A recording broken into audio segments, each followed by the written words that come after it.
Hey everyone, Meg here with IT Stamping, and we are back today with the stamp wheel from Altenew. I'm just going to use a simple heart. This is one of the things I like best about the stamp wheel is the ability to do what we're going to do right here. So just with this simple heart, all we have to do is re-ink in between, but we can twist that top plate and we can get this great wreath pattern. So I'm just going to keep re-inking and applying it onto the cardstock, twisting each time. So I preferred to do it like directional, north, south, east, west, and then I'm going to fill in the spaces in between. So like I said before, this is one of the things I love about the stamp wheel because it's just easy to get this great ring of images. This could be flowers. Of course, I use hearts. This could be Christmas trees. This is anything you want to make a wreath out of, but it also doesn't have to be a full circle. Like tonight I'm doing a full circle. But this could also be a half circle. This could be just like a moon shape, crescent shape. It's whatever you want it to be. So I'm going to go through and get all of my images stamped. It looks perfect. And then I'm going to stamp my sentiment in that same red ink that I used before onto some white cardstock. I'm going to use a 1 3/4 inch circle punch to punch it out.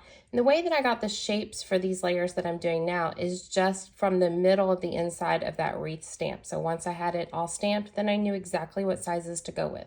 So I've got a decorative circle and then crumb cake as my card base. Use a bone folder, get a nice crisp edge, flip that over, and I'm going to add my wreath right now. Now later on I'm going to do some more to this card, but this is it at its most simplest form. So we've got that great little heart wreath, and then we're going to layer all of our circles together. I'm using some dimensional, some regular adhesive, another circle that I've got, and then we can add all of this into the middle of the card, and it's going to look super cute. I love this color combination anyway, but look how fun this is. And it's all because of that stamp wheel. That's super cool, right?